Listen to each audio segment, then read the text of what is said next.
If you wanna stay with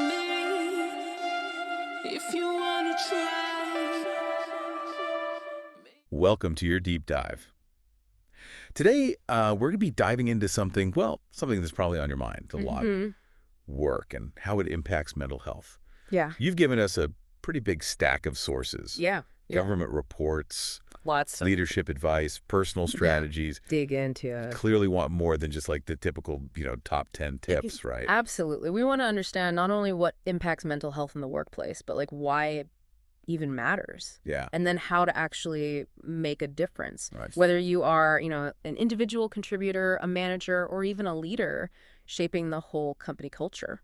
Yeah, and it's a big topic too. It's huge. The WHO report that you sent over said that almost 60% of the world is working right now. Wow. And they estimate about 15% are dealing with a mental health condition. That's a lot of people. That is a lot of people. Yeah. So we're not just talking about a few people here. No. This affects a huge chunk of the global workforce, For sure. leading to lost productivity, burnout, all that stuff. Yeah, you're right. It makes sense. We spend so much of our lives at work. Right. It'd be kind of weird if it didn't affect our well-being. Totally. The WHO report refers to this as the dual nature of work. Okay, so is work good or bad for us? Give it to me straight. Well, it's not that simple. Okay. It's not black and white. Okay. Think about it. Having a job, especially one that gives you purpose and accomplishment, Yeah. can be a real boost to your mental health. Like you're contributing. You're good at something. Exactly. And it can even help people who are already struggling with a mental health condition to recover. Okay. But on the other hand, a toxic workplace can be really damaging. Oh, yeah. It can make things like anxiety or depression worse, Right. or even trigger those conditions in someone who was previously healthy. So it's not just having a job. No, It's the kind of job and the kind of workplace you're in. you got it. That's a key takeaway. Yeah. And this leads right into our next point. What are the specific risks to our mental health that we might encounter at work? Yeah. Spill the tea. What are we dealing with here? Well, your sources list a ton, and I bet you've experienced some of these firsthand. Oh, for sure. Feeling constantly underskilled for the tasks, Oh. or on the flip side, drowning in an overwhelming workload. Yeah. Been there. Those can really mess with your self-esteem and sense of control. Yeah. Or even just that feeling of, constantly being in over your head or just buried. Exactly. And then there's the issue of control or the lack of it. Right. Feeling like you have zero say in your work or your schedule or your environment. Yeah. That can lead to feeling helpless and frustrated. Yeah. It's basically burnout waiting to happen. It sounds like feeling valued and having some autonomy is like super crucial. Mm-hmm. What about the people side of things, like nightmare bosses Oh, or yeah. bullying and discrimination? Huge. Those must have a huge impact. The Kenyan guidelines actually specifically call out unsupportive supervisors and harassment Right. as major sources of workplace stress. Yeah. And then, of course, discrimination based on race, gender, or anything else can make a workplace feel hostile and unsafe. Absolutely. And it's a good reminder that, we need to be aware of these issues, even if we haven't experienced them personally. Couldn't agree more. It's especially important to think about these issues in the context of the informal economy. Okay, informal economy. Yeah. What does that even mean? It basically means jobs with less structure and less protection. Okay. Like gig work or temporary contracts. Right. You're more likely to face unpredictable schedules, long hours, lack of financial stability. Oh, wow. All things that can really impact your mental well-being. Yeah, I hadn't even considered that. Yeah. It adds a whole other layer of risk. It does, and unfortunately it affects a huge portion of the global workforce. Right. But don't worry, Okay. it's not all doom and gloom. Yeah. There are plenty of things that we can do to create a more supportive work environment. Okay. And that's what we'll explore next, how to actually build a workplace where mental health is prioritized and people can thrive. Awesome, bring it on. So we've talked about all the potential downsides, Right. but now let's shift gears and focus on solutions. Okay, love it. How do we actually create a more supportive workplace? Yeah. It actually starts with you, Okay. the individual. All right, so what can I do right now to protect my own mental health at work? Okay. Do I need to become a meditation guru? Uh-huh. No, not necessarily. Okay, good. But you actually touched on a key strategy in your notes. Okay. Self-care. Right. But we're not just talking about bubble baths and face masks here. Okay. It's really about making deliberate choices Yeah. that support your overall well-being. All right, I'm listening. What kind of choices? Think about the basics.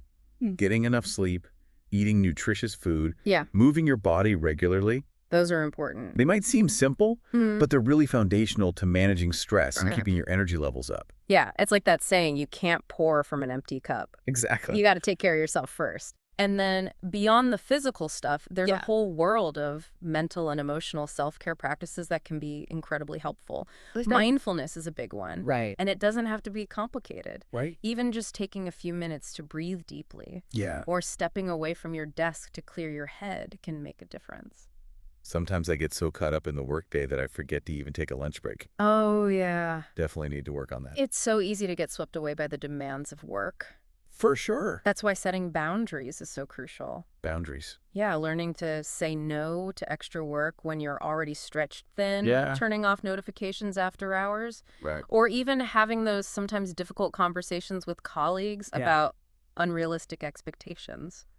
It's tough. It's all part of protecting your time and energy. It is. I'll admit, boundaries are something I really struggle with. Yeah. Do you have any tips for that? One strategy that I found really helpful is to get clear on your priorities and values.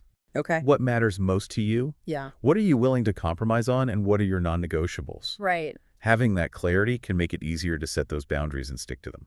That makes sense. And of course, there's always the option of seeking professional help. Absolutely. No shame in that game. None at all.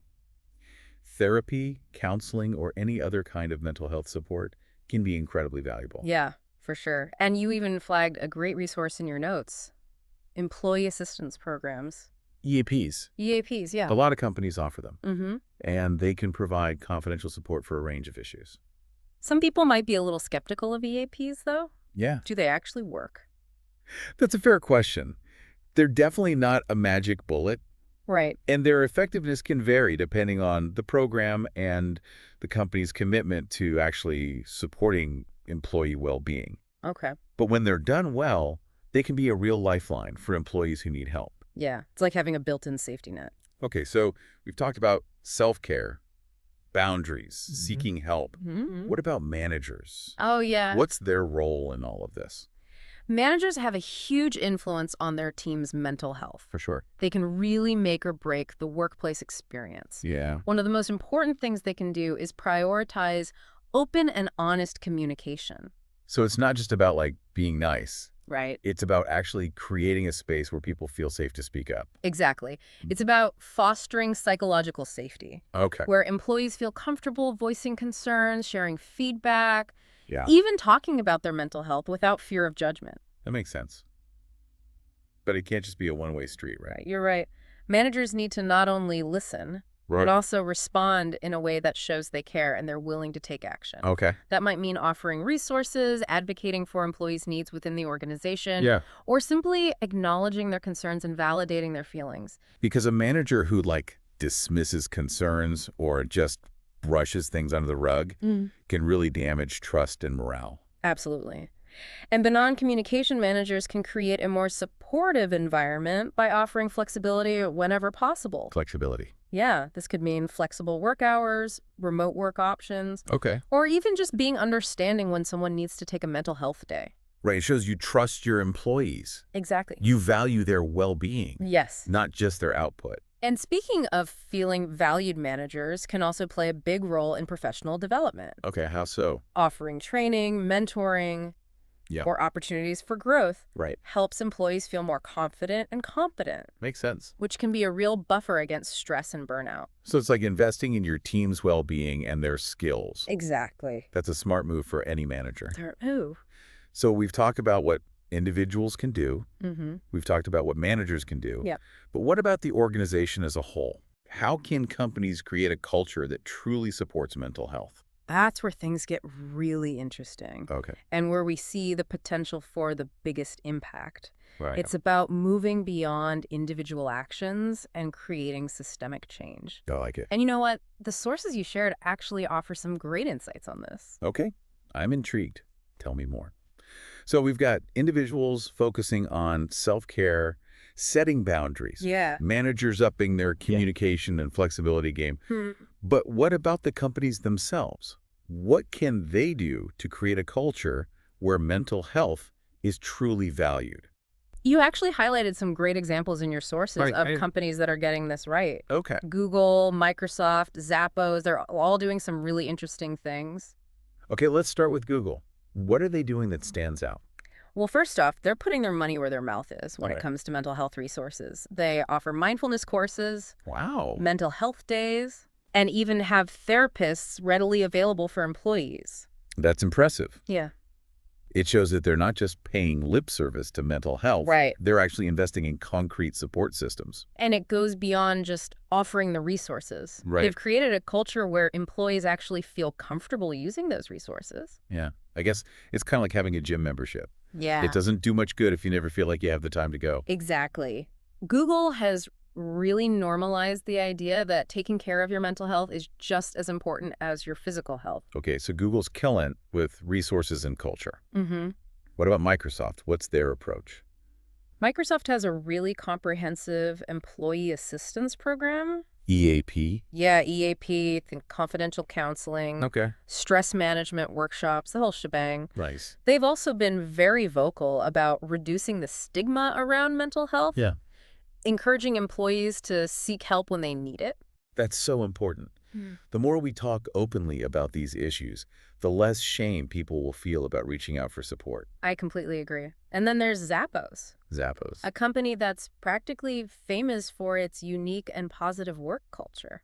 Yeah, I've heard great things about Zappos. Mm-hmm. They seem to really prioritize employee happiness. They do. And while they offer all the usual wellness programs and flexible work arrangements, Yeah. what really sets them apart is their dedication to building a strong sense of community. So it's not just about perks and policies. Right. It's about creating a place where people feel connected and supported. Exactly. It's like a work family where everyone feels like they belong and have each other's backs. Well, I love that. And it's clearly working for them. Yeah. They consistently rank high in employee satisfaction Wow. and have super low turnover rates. It's inspiring to see companies like these leading the way Yeah, and proving that prioritizing mental health isn't just the right thing to do. right. It's good for business, too. Yeah. It's a win-win. When employees feel supported and valued, they're more engaged, more productive, and more creative. Absolutely. Hmm. Speaking of feeling supported, one of the documents you shared talked about the importance of having clear policies in place for employees returning to work after a mental health leave. That's such a crucial point. Yeah. And sadly, one that's often overlooked. Right. Returning to work after a mental health challenge can be really tough. Yeah. And the last thing someone needs is to feel like their job is at risk, or Right. that they're being judged. Exactly. So how can companies make that transition smoother? What does good support look like in that situation?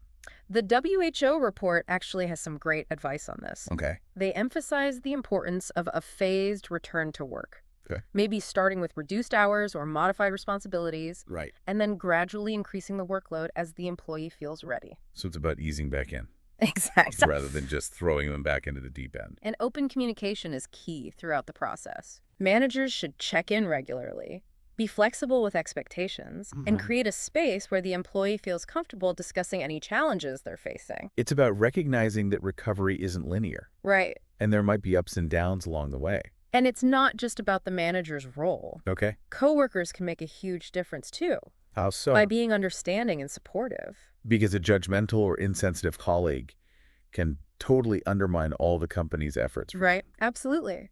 That's why fostering a culture of empathy and understanding is so important. I see. It's about creating a workplace where everyone feels safe to be themselves, vulnerabilities and all. I love that. A workplace where everyone feels safe to be themselves. That feels like a powerful goal to strive for. It is. And it all comes back to that idea of building a mentally healthy workplace. Right. It's not about quick fixes or one-off initiative. Yeah. It's about creating a culture where well-being is woven into the fabric of the organization. This has been such an insightful deep dive. I agree. We've covered so much ground risk factors, coping strategies, building better workplaces, and even peeking into what companies like Google and Zappos are doing. It's been a pleasure exploring these ideas with you. Likewise. And I hope you're walking away with a ton of practical takeaways and a renewed sense of hope. Me too. It's clear that building a mentally healthy workforce isn't just about policies and programs. No. It's about each of us taking responsibility for our own well-being Yes. and working together to create a more supportive and compassionate world of work. That's a beautiful way to put it. And I think it's a powerful reminder that we all have a role to play in shaping a future Yeah, where work is a source of fulfillment and well-being, absolutely. not just stress and burnout. So if you're feeling inspired to make a change, whether it's for yourself, your team, or your entire organization, don't wait. Start small.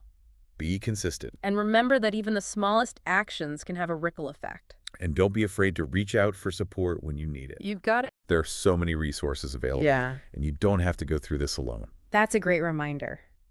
Thanks for joining us on this deep dive. It was my pleasure. We'll catch you next time. Maybe